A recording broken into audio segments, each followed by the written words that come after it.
terror. We are so excited to have this interview. Hello, Micah and Noah. Hi. What's up, guys? What's up? I was giggling before we got on there because I love seeing that trailer and seeing people react to it. Oh, it's so good. It really is. When we saw, I think it was like the longer, like 8-minute gameplay trailer when it starts off like guns blazing, we were both like, whoa! Like, it started off so intense. Yeah. No, that was the mentality behind the new one was, okay, how do we hook everyone's attention right off the bat? Mm-hmm. Yeah. Minigun. And you did it right away. That was the thing, is it worked right away. And I think too, the one part I was mentioning in that viewing of that trailer was you always ask, am I watching a CGI trailer or am I actually seeing gameplay? And it was once we saw the 4K gameplay that I was like, oh, okay, I think we were seeing gameplay. So 100% everything we ever show off is going to be in engine running in the game, as it will be when you play it. Yeah, it's always in real time. We never do the pre-rendered CGI stuff. Respect. Mad respect. I think all gamers respect that because I think we're so tired of being misled. Well, because when you're shown, I love pre-rendered CGI. I'm all about like the movies like Transformers and stuff. I love that stuff, but I know that in video games, that's not what you want to see. That's right, that's true. Yeah, it's a little bit different. So to introduce yourselves to the chat, would you mind telling us about yourselves? So I'm Micah. I'm basically the owner / lead developer, artist, programmer, music. I'm pretty much the jack of all trades of the company. Mm-hmm. And then I'm Noah Jones. I'm basically a level designer, and I do a whole lot of other stuff too. It's awesome. A lot of testing. Yeah. I'll program something and I'm like, test it. And I'm like, okay, no, that sucks. Do it different. That's great. And there are two other members. It's four brothers, right? And what are their names and what do they do? The other two, one of them's name is Josiah, and he is, at the moment, kind of like I guess you could call him a conceptualist. He comes up with a lot of ideas for like the enemies and certain aspects to the game. And then Dakota is the main person writing the story and plot to the game. Nice. Very cool. So, when did you guys start? When did TeamKill Media form? And was this a venture you all kind of had like, we're going to do this someday? Or was it your idea, Noah, or your idea, Micah, when it became, hey, we're going to be like this development company together? So I think that probably goes back to me is I've been an artist my whole life and dabbled in different art forms, from starting with like painting to eventually photography as a business and music production and all kinds of other things. And then somewhere along the way, I remember there was a time where I saw a job opening to work on Doom 3, which is kind of fun. And I think I was 17 at the time. And I remember being like, oh man, that would be awesome.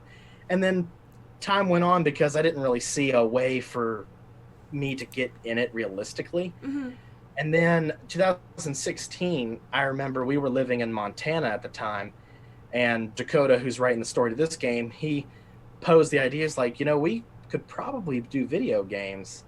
And I'm like, well, but can we even get the stuff to do that? Yeah, I remember we had a lot of discussions about it that night, because we were like, how would we even go about making a game? And then he dug into how to get an engine for it, and I don't exactly remember how you came about that. I knew about the Unreal Engine because of Gears of War and some of the other stuff. Oh, yeah.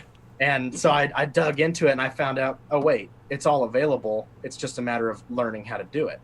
Right. So I think literally that day we were like, we're going to do this. Dang! We had a meeting that night, and that meeting turned into the idea for our first game, Kings of Lorne, which started way different than it ended up being. Got it. So that's as does it go for many developers when they're making a game. They're like, it's this thing, and then it's something else, but you still love it and appreciate it for what you learned from it. Right. I was gonna ask, what was the difference in the start and ending? Did it take like a total turn, or what changed? So Kings of Lorne started out as a defenseless horror game where you were like Outlast kind of. A lot like that. You were dropped in a like cavern tunnel system and left for dead, and you don't know why, and you have to figure your way out of that. And as we progressed, we started to bring in medieval fantasy ideas to it. And we were like, okay, this is kind of cool. And then as we headed more that direction, we got feedback. The defenseless thing was starting to be like, that's kind of unrealistic. And I wouldn't just not defend myself. And so the game transitioned into being more of a, it's almost like a slower paced modern Hexen. Okay. Or kind of like you could say like Skyrim without the RPG and the giant world. Yeah. So the challenge is definitely there. I remember reading some of that about it. It was like, it is a very difficult game, and it has that, that feel of like when you jump into like a Dark Souls, you're like, I'm in for an experience that's going to be an uphill battle the whole time. Yeah. Kings of Lorne was designed to be like you get knocked down and just like decimated at the beginning. And I mean, if you watch the first story trailer, the main character just gets screwed over. And then you have to build your way up from that.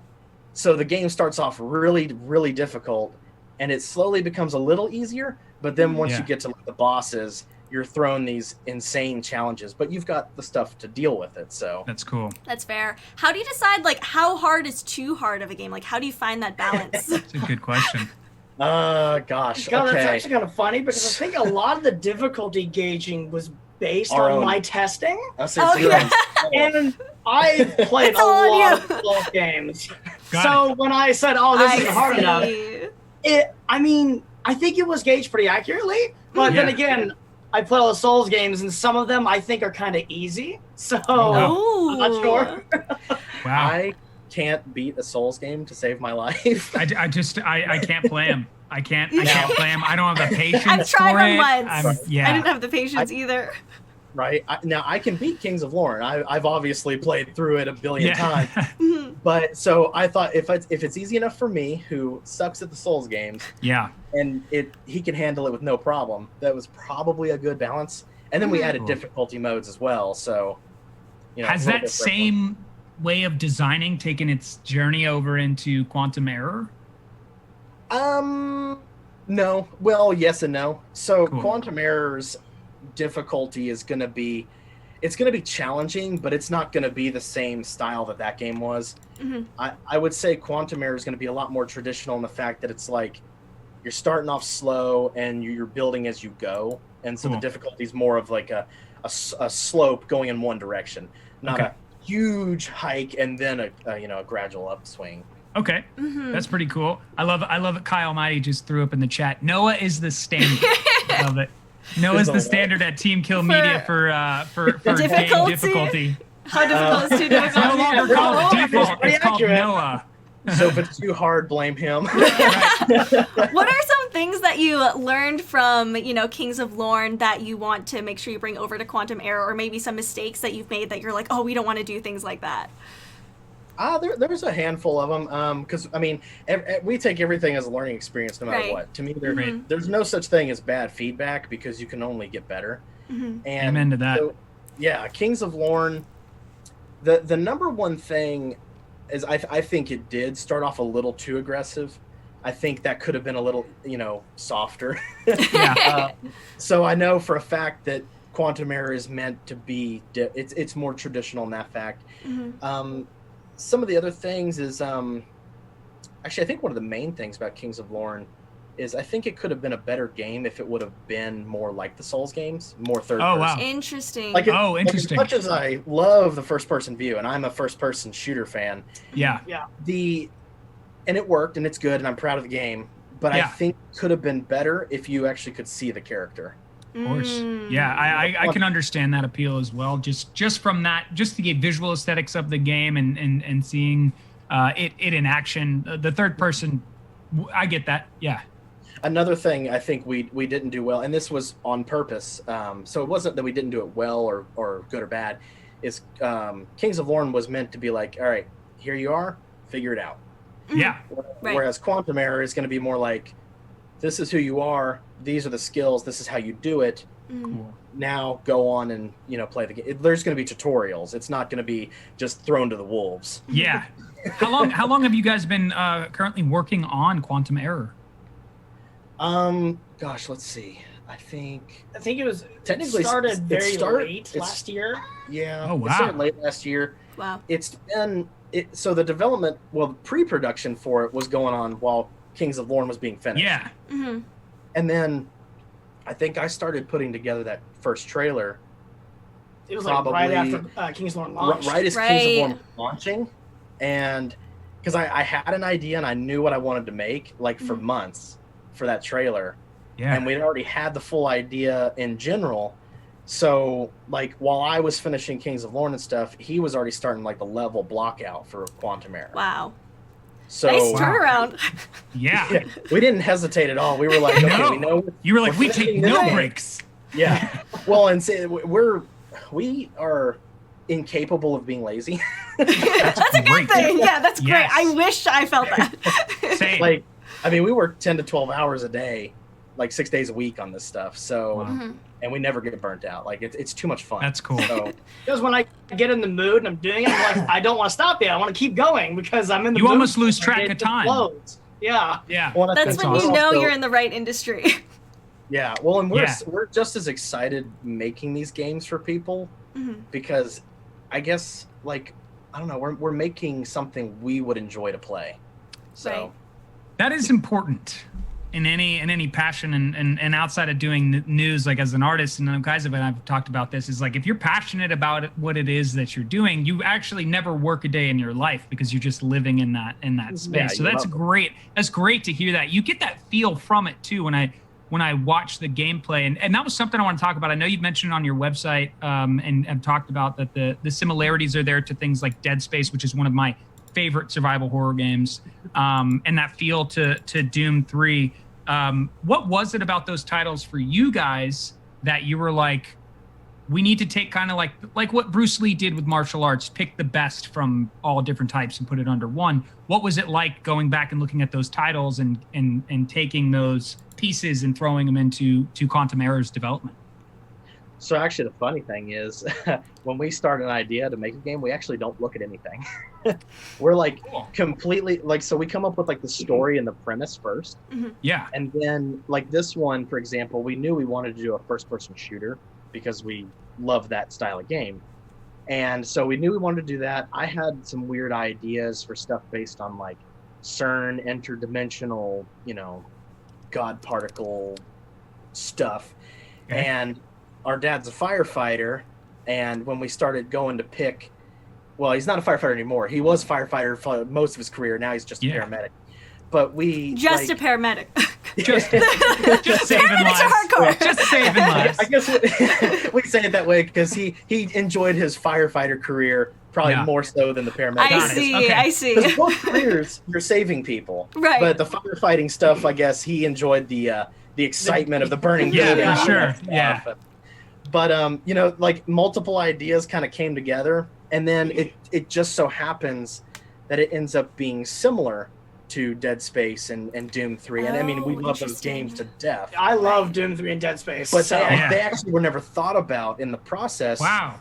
And I mean, now were there games? I know you said you kind of went in there blank, but would you say like I would actually say there's a different title that was more in my mind or anything like that than those? I mean, is there any games we've thought about at all? I think we thought about Dead Space and Doom 3 like that, but it was never a factor like a in how the game was being made. Yeah. So, I mean, because it even has like the Thing vibes as well, especially when some of the little creatures come rolling by and aliens. That kind of feel too just seems to pop out. Yeah, like actually, it comes across a Super Alien Isolation. Yeah. Which I love that game as well. So it might be one of those like subliminal things where stuff's just leaking in, but it like turns out to be just kind of related to all of it. Right. Yeah, you don't know that you're actually doing it. It's just occurring. I mean, for all right now, as boring as it is, all I've been working on is UI. And UI is important. Oh gosh. And our new UI, because we haven't had a UI set up yet, it is looking pretty neat. And I am definitely taking a teeny bit of inspiration from Death Stranding. The UI design of that game was really, really good. That's cool. It doesn't look anything like it, but some of it is pushing me in that direction. Nice. Right. I really wanted to ask about the graphics, since on this show we talk a lot about like some games with great graphics have massive budgets, but Quantum Error looks fantastic and this is a small team. I was wondering if you could just like elaborate on what that process was like, or how it's like creating these graphics. Gosh. So graphics for this kind of stuff, it first of all comes down to the models you actually make and stuff, and how you use like assets, if you're using assets, or change things. But and a lot of it also has to do with the way you render stuff. So like a really good example I could use is the new character we just revealed, Normandy Crawford. So the characters in like some of our trailers they look good, but there's something a little off about them.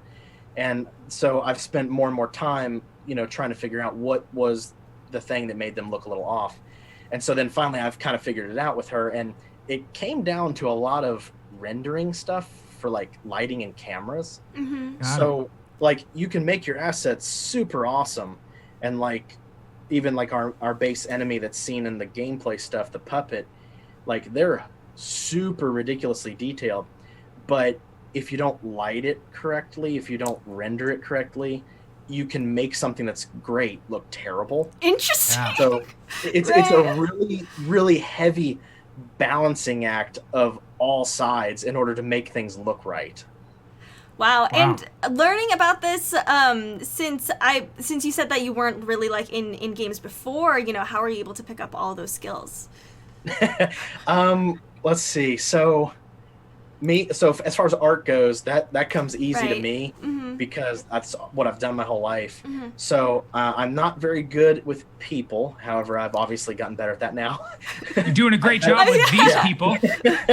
I'm better with monsters and like objects and stuff like that. Most of my paintings in the past were like landscapes or animals and stuff. But once I got into like the zebra stuff and sculpting and everything, like I'd never done that before. Everything I did was flat 2D, and Kings of War was the first thing I did on that, and it just, I don't know, my art skills transferred over. That makes a lot of sense. It's taken time. Like, I mean, the whole process of Kings of Lorne was kind of like our learning game. And so like I kind of learned how to transfer my skills over to the 3D world. And then like I'm the main programmer also. Now, as far as programming goes, my knowledge was only in like maybe web design at the most for my own businesses. So that was a learning experience. I did not know, I had an understanding, but I did not know how to do it. So I would say like the first year of development on Kings of Lorne was me learning how to program.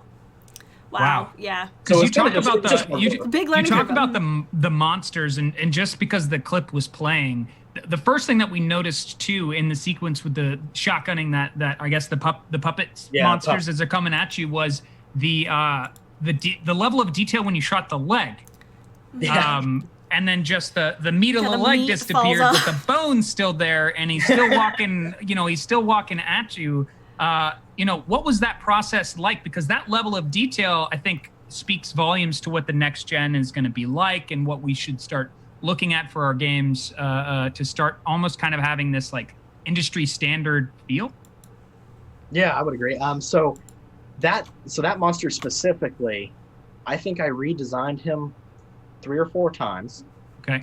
Each time he looked a little different, and I kept figuring out different ways to do him. And when it came down to it, we want dismemberment in this game, obviously. And everybody wants that. We had a little bit of that in our last game, but not as much as I wanted. And so the process was take the character as he is and basically chop him up. So the model gets chopped up into a bunch of pieces. Wow. And you have to model like the areas, like when you blow a chunk off of him. It gets rid of the chunk of the flesh part of the mesh, but the bone part is still connected because that's part of the underlying. So he's constructed of a bunch of pieces that can be turned on and off and that kind of thing. And it's pretty exciting. The one thing nobody's seen yet, and this is due to feedback in this just continuing to develop, everybody said the enemies didn't have much impact. Well, in the stuff now, since we've been working on it more, they have a lot of impact, and they look Like when you shoot them, they flinch hardcore, like they are being hit by the weapon. Wow, that's cool. And it's great. It feels really good and looks ridiculously nice. That's awesome. I was gonna That's say encouraging. When you hit them with the axe, and the axe just knocks them completely Yeah, they over. literally like just get hammered by it. That is awesome. I was gonna say that kind of reminds me of when you brought up, you know, like Doom 3. I've only played Doom Eternal, but one of the most satisfying parts was being able to like rip apart, you know, all these monsters. Oh yeah, yeah. Actually, I think the process for the gore is kind of similar to that game, because I actually think it is. I actually, because I love that game, I have analyzed, at least from what I can see, just try to figure out how they were doing their gore, and I think it's close to what I'm doing. I'm not sure. Top but notch. I think Yeah. No, it's very similar too. And Doom has like this standard for that, or has created this visual. I don't want to say like recognition Pinnacle? or pinnacle of horror like gore. Like that's a great term for it. So when you're getting close to that, you know you're getting close to matching a level of ID software, which is iconic in gaming. Well, yeah, because at this point, I think, and I would expect to get that in any game that's like that now. Yeah. Like I'm gonna want to blow chunks off the enemies and stuff, so we're kind of shooting for the same thing. And just based on one of the questions in chat, this is on the Unreal Engine, right? That you guys are designing this on? Unreal Engine 4. Cool. Unreal Engine 4. So also when watching the gameplay, Marone and I were really drawn in by this part in particular. I think we just like, that's not really a mechanic we see a lot in games. Are there a lot of, you know, like firefighter skills that you see that you don't, you know, have in a lot of other games? Oh yeah. So we only showed, oh gosh, what, 2 or 3? We only showed like 3 gadgets, and there's a whole lot more. There's a lot of firefighting mechanics in the game. So we showed off the Halligan bar, pry and open doors. In that clip, it was the Jaws of Life, pry and open an elevator door. Showed off the fire extinguisher, which is the most general one, which another detail, the fire extinguisher we didn't show off is you can actually throw them and shoot them. Ooh. And Nice. they'll either explode or they'll start shooting around the room. But we also have, there's a K-12 saw that is this huge construction saw that can be used to cut through walls or floors. Wow. There is going to be fire hoses, as funny as that sounds, but it'll be in weird moments where, like, you know, you can get it out from the wall, but like you have a limited distance you can take it, kind of thing. Okay, yeah. And can it be used as a weapon? So currently, yes, but that's not the way it's going to be. Cool. Right. So right now, because our damage types are classified under, what's it? I'm getting confused into the aspect of the development side of it, but there's classifications to it, and right now the water is not classified as a non-damageable damage. I see. So right now you can shoot enemies with the water and it hurts them. That's And I cool. believe it even causes gore too. Yeah, it'll chop Cool. in half. After a while, just slowly chips away. Now, that probably won't be like that. It will probably be more realistic than that, obviously, but it's still kind of funny right now. Yeah. Let's see. There's also another one that was programmed into the game, but we didn't show it because it's kind of a time-consuming mechanic. Is when you're in a level on a floor of this facility, and you want to put out all the fires in the whole facility, you can actually find something. I believe it's called a halon, like gas system or something, and it will put out like an air that extinguishes all flames in the entire level. Cool. The problem that happens when you go to do this is you need a full tank of oxygen. Oh, wow. Because when you initiate it, it'll kill you at the same time. Oh. So you got to be prepared if you're going to do that to take the risk. I can see people messing up. Yeah. That's cool. Oh yeah. Yeah, because it'll kill you quick if you don't have enough oxygen. That's a really cool level of detail that goes in there. And talking about this level of detail, now I think this is something that Kais and I have been just talking about so much. And of course, what you can talk about, please do share. But with regard to the PlayStation 5, we've talked about the DualSense controller, and many developers have talked about what this is going to add to the level of immersion as well as the Tempest audio. Are there some things, whatever it can be, that you can share in regard to that gives us a little bit more of a excitement for the holiday console release? Yeah, I mean, I can talk as far as like the development, like Unreal side of things, and the controller, at least as much as we can and know about it. The really cool thing about the controller is the fact of the haptic feedback, because I believe, isn't it all the PlayStation controllers have just been Rumble? Yeah, it's yes. all been It's all been Rumble. That's why they changed the name for the first time. It's actually Dual Sense, not Dual Shock anymore. Yeah. Which is exciting beyond belief, because one of the things I plan to do is every gun and tool to like vibrate differently. So like maybe even when you're shooting guns, maybe it's like vibrating more in the right hand where you'd be pulling the trigger, and like when the shotgun gets cocked, maybe you feel it in the left part of the controller. And I think somebody said that Deathloop game was even going to use like a locking of the triggers so that if your gun jams. Which when I heard that, I was like, ooh, I like that. So I didn't know you could do that. Yeah. Oh yeah. Apparently So cool. you can disable them, enable them, put resistance against the player. Wow. So like our parts where you have the Halligan bar, we might have the controller really fight back against you, and that's just going to be amazing. Yeah, you've got to put in real effort with your controller to also, get heavily in the game. Did you find it was pretty easy to work with the DualSense controller? I know PlayStation has, trying to really push that they're the best platform for developers. I mean, as far as implementing like Rumble and haptic stuff and everything in the Unreal Engine, it's pretty easy. Basically, that's cool. Very cool. Let's say you want the gun to vibrate when you pull the trigger. Well, you would just use something, I think it's called force feedback or something of that sort. And it's just a little programming node, and you tell it like what kind of pattern and what kind of like intensity and stuff. That's cool. So you can tailor a lot of that pretty uniquely, but that's all just on the Unreal side. Wow. But most of it is on that side when it comes to like those are like the tools for it, and then the programming is what makes that work. That makes sense.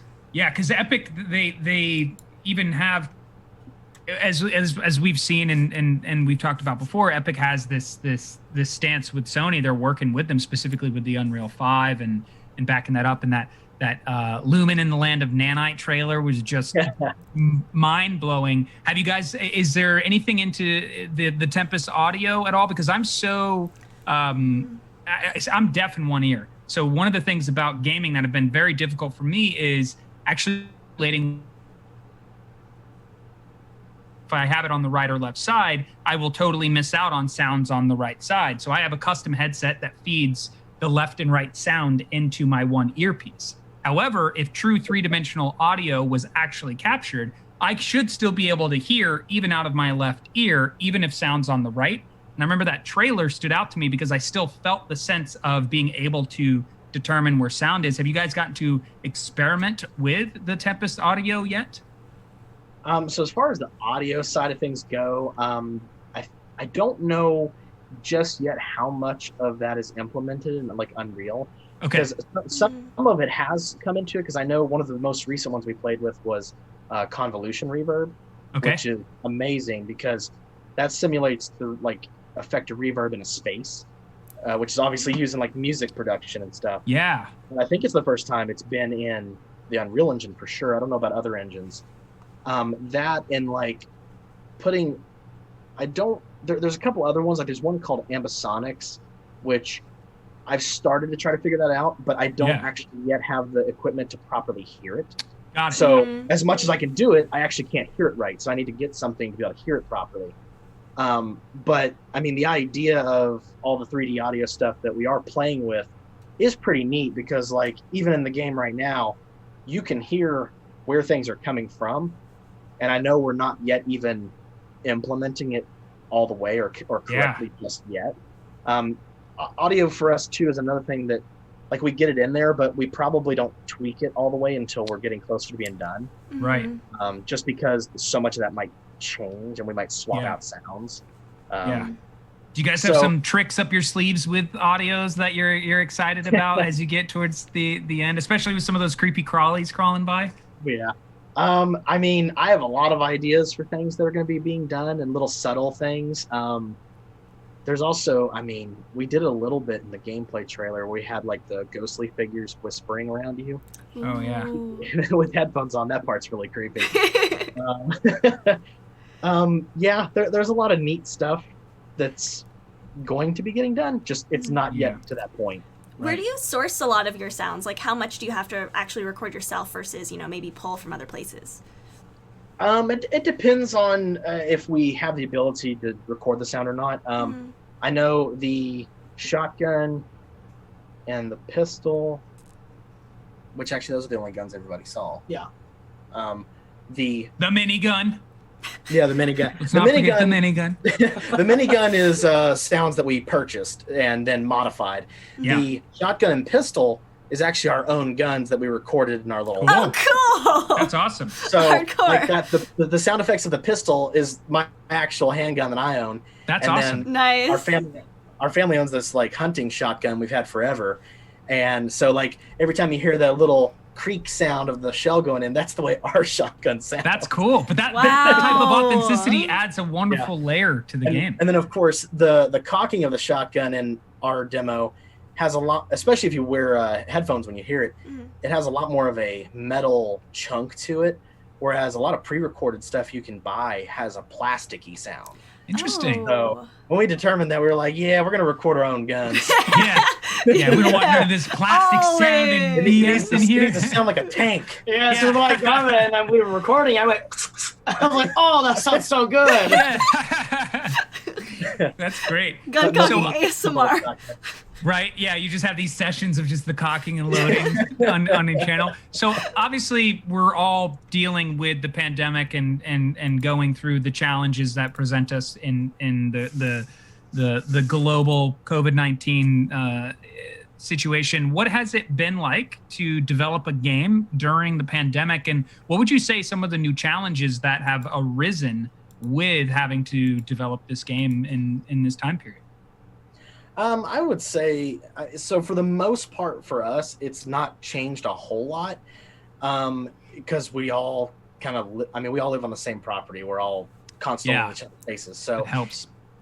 When it initially started, there definitely was times, because my dad's still a paramedic and obviously comes into contact with people. There was points where we were definitely being careful about it. And like, if there was the possibility of anybody being sick, we kind of stayed away from each other. But overall, that kind of died off pretty quick, and it's slowly but surely getting better. Yeah. So I don't know, for us it reached a point where it was like, okay, I think we're good, we're fine. If at any point we ever had gotten it or any of that, it was probably something we didn't even know we were aware of. So but it sucks, but for the most part we've been unaffected here and what we're doing, but it has made maybe things more out in public a little more difficult. Right. I was going to ask about, with Gamescom being all digital this year and the teaser was announced at Gamescom, how is that process like versus when there's, in-person conventions? So, we actually haven't yet been able to go to an in-person one, mainly due to money, because it's very expensive. To go there. And so I actually think some of the opportunities we've gotten this year turned out as a result of the way things have been. And just, obviously what we're making too, appealing to the right people and being seen by everybody. So I think, there's goods and bads to everything. And we've also, had these opportunities this year with this game. We didn't get those opportunities with Kings of War, but I think that's also because Kings of War was a more niche thing, whereas this is a lot more broader spectrum game. Yeah, for sure. So I don't know, it's kind of, there's goods and bads to everything, and opportunities and lost opportunities, because it would have been really cool to be at a physical event doing this. Like, I don't know if I would have been able to not cry. were you guys at all, and kind of actually speaking on that emotion, what was the emotion like when you started to get this press? Because you guys started to get some recognition on some pretty big platforms, and recognition within PlayStation itself. What was that moment like when you started to be like, hey guys, we're making something that's drawing up some interest here? Well, see, and the funny thing is, like, I remember when we had the trailer made, the first one you guys played, it sat on YouTube for a decent amount of time. I think it sat on YouTube for a good 10 hours before then it started to blow up.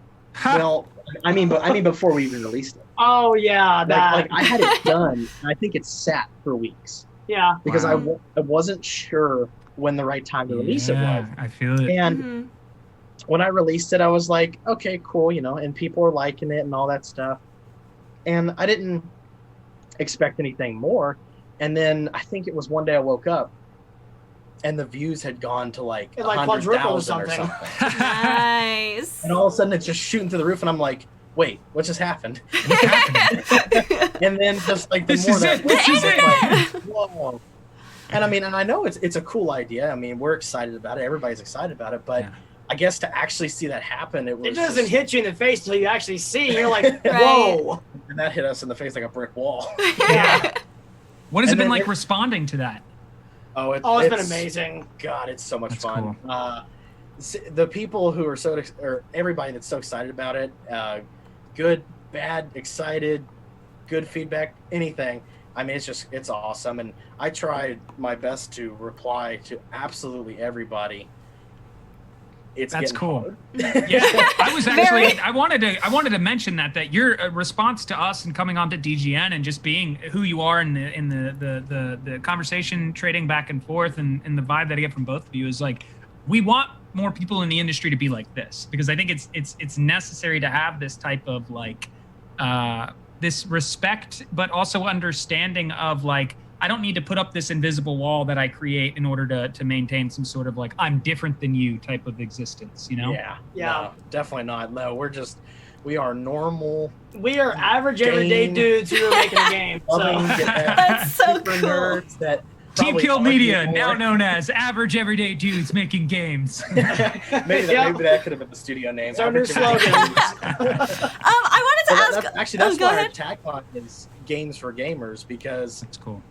That's the whole point of this. Like we're not better than anyone. Nobody's better than us. I mean, everybody's equal, and what we're making is just for the sake of fun. So that's so cool. What's the story behind the name TeamKill Media? Oh, that was funny. Well, let's see. I think did it start the day that we actually decided to make games? Yeah, the day we started to pursue this, we were trying to figure out a name, and there was a lot of funny names, including stuff like Rage Quit and. I said that hey, maybe we could be Your Mom Studios. Yeah, Your Mom or something. There was a lot That's of funny great name. jokes, and I think it actually was our mom who posed the idea that we should call it Team Kill, because there's this constant joke that everybody in our family is always team killing each other. Oh. And I think that also stems from the Halo days. It also stems from playing like Siege, when you're just playing a match and someone team kills you. Yeah. We've experienced a lot. So. Yes, been there plenty. Yeah. It literally came from just the joke of us team killing each other in our family. Like, if somebody went and like watched a movie without the other, be like, "You team killer," and all that. Nice. So, that's awesome. Yeah. That's such a cool backstory to that. A bunch of team killers. How dare you? It was something as we were like just doing some more digging on the game. There were false rumors about Quantum Error not running on 4K, and people extrapolating the game might release on Xbox 2. When you have some kind of information like this come out and people like take to it and then they run off with it, what does it feel like for you guys, like on the perspective of like rumors seem to just run rampant in gaming sometimes? So I don't take rumor stuff very serious at all, just because I know it's false. Right. So most of the time I'll just ignore that kind of stuff, because I mean, I know who we talk to and I know what we have said, and so I know whether something, I just know. Right. So like, I know the one that's in reference is the one where the guy said something about it struggling to run at 30 frames a second. And I remember seeing it and I was like, well, that's not true, and I thought back to my last development stuff I was, playing around with, and it was running at anywhere between, I think 60 something to like 75 or 80 frames a second at 4K. Wow. And I'm like, huh.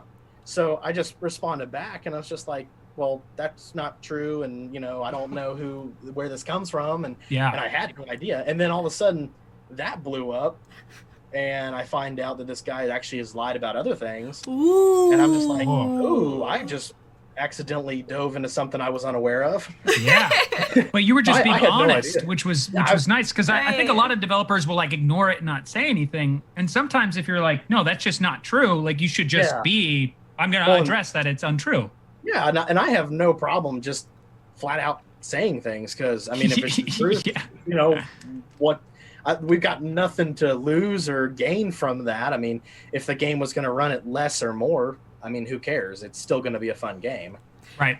I noticed that you definitely got a lot of street cred from that tweet, because people were like, oh, the devs, like, shut it down, like, we're getting in here. It was like a social parade. I was like, what did I just jump into? What is happening? Yeah. I had no idea I was getting into that. I just thought, okay, I'm just answering somebody's rumor. Right. Yeah, the internet is a vast and mysterious land. It is. Wild. Have you guys thought about, and this just came to mind, have you guys thought about, or have you already done like an AMA on Reddit to see if maybe there's some more traction to get there? Because I love this format, bringing you on and talking, and I've seen that you guys have done other interviews as well too, which I think is great. It's going to just continue to draw more interest towards your game. But have you thought about going to a platform like that and doing one of these?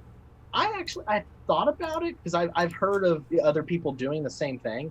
I think probably later down the road, maybe, because it'd be cooler to do one of those when we have a lot more public information out, maybe about the plot of the game and stuff like that, just so people can ask, speculative questions about things. Yeah. Right. Once you do it, let us know, because we'll promote it. That would be be right there to promote. Cool. I've got to ask about your GoFundMe and adding an NPC to the game, because so many people, when I said that, they were like, wait, I can be an NPC? Is it based on the person, or is it just like maybe their name is their name, or how does that work? And how difficult is it to create an NPC? So we put that up because a lot of people have told us that we should. And I was always like, I don't know, because I don't want to, beg for money or anything like that. Because whether we get money or not, the game's getting done. Period. Like, the game will get done. And because a lot of people usually think, oh, okay, they're not even going to finish it. Well, that's not the case. Right. And so we put it up, and we're like, well, we'll ask for the money for the mocap stuff, because we don't have that, and money to hire voice actors, because we need to get some good voice actors for this. But you got two right here. Hey, if you sound good, it's cool with me. All right. But the whole NPC thing, like, we knew we wanted to put something in there for, like, obviously, if you donate a certain amount of money to get the game, that's cool. And then, like, what bonus could we do? And so the idea, we're going to make a ton of NPCs for this game. Oh, wow. And so you don't get that vibe from the trailer. No, the trailers are very isolated. Yeah. Now, I don't know that you're ever going to see a ton of NPCs at once. However, in the beginning of the game, you may. Because in the beginning of the game, there will be more people, and they will become a little more scarce as you play through. Cool. There will be reasons for that. But the idea with the NPC was we will make the character look like the person who donated. And we will probably put their name on a name tag. Cool. That's awesome. I mean, then this is all up to whatever they want to do, which we've had, I think, 2 or 3 people donate that much. So we've got some guaranteed people for that. So and, cool. We'll take a photo. They'll send us a photo of them. We'll make it look like them. It may not look perfectly like that person. It's just like the likeness of them. Yeah. So, because actually the crazy scientist in the gameplay is based on him. Yep, it's me. Nice. Hey, that's awesome. This is your alter ego, Noah? Is that what it is? Is that what we're learning? Got it. Cool. It's crazy old me. Did you study under Doc Brown? Because I was just curious. Back to the Future. But the main thing I'm probably going to do with the NPCs is there's going to be moments where you need to save NPCs from certain situations. And I think the NPCs from the donations will be those NPCs. So That's cool. That's so cool. So you'll be saving yourself from danger, which That's is so I cool. love that. I love that so much. I hope you guys actually go through with that. The other thing I was going to say was, because you just mentioned that, now I have to ask, is morality coming into play in your game and having an effect on the story at all? There's debates on whether we're going to allow certain things or not. So, Okay. and the simplest one would be whether we allow people to shoot anyone. Yeah. Because part of me is like, well, the character wouldn't do that. That's kind of sinister. Yeah. But then part of me is like, well, if I give the player the option, maybe if they do that, they get a bad outcome. Right. Ooh. I'm the kind of gamer, and I don't know how people in the chat feel about this, but I'm the kind of gamer that if you give me that freedom of choice, but you also show me what the freedom of choice comes with sometimes, which is consequences, I think that's a wonderful way to like help shape people's, you know, like worldview. Because if we get to do it in the digital space, it'll likely mean we'll be less likely to be, you know, someone like that in the real space. Yeah. You know? No, I think it could be really cool to have like the idea that like, hey, if you play through the whole game and you save everyone and you don't do anything, you know, dumb like that, then the outcome is the best. Yeah. And I mean, and That's the cool. outcomes of the game won't be too extreme because there is a story that it's following. Right. Yeah. But it could still, you know, I don't know, maybe if you save everyone, there's something you unlock. And if you kill That'd be everyone, cool. you get some kind of penalty or something. Yeah, I love that. I love stuff like that because that's a replayability factor as well. To go back through and that is something that I think if your game is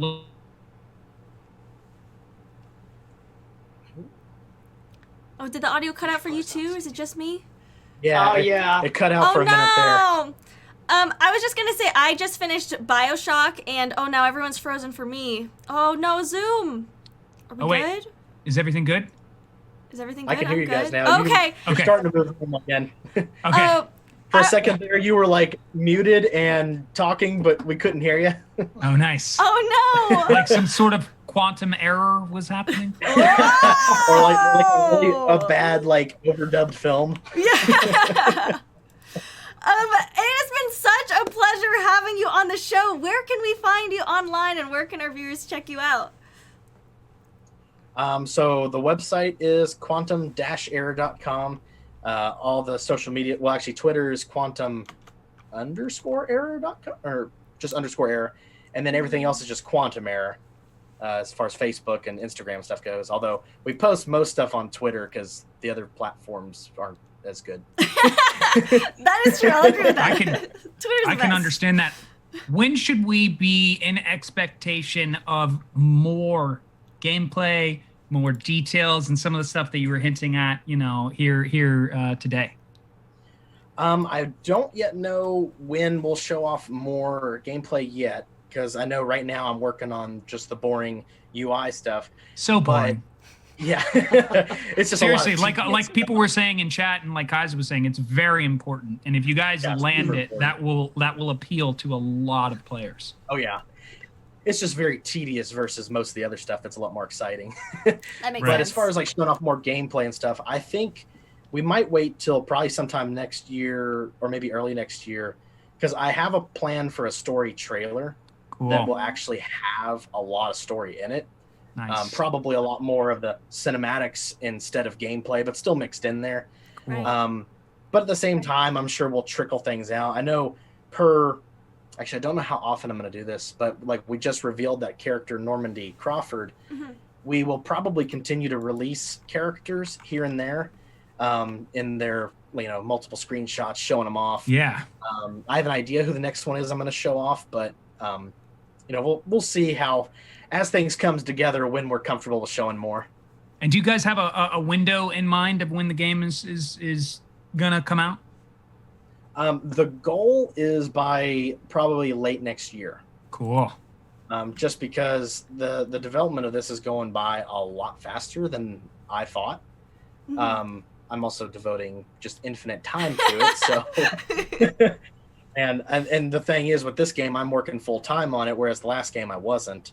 Had to work with other jobs and things throughout. So things get done a lot faster when you can devote all time to it.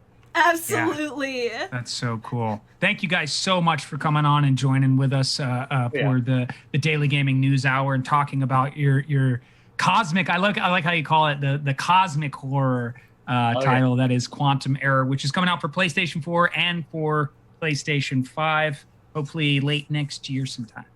Yep, and maybe other announcements for other platforms later.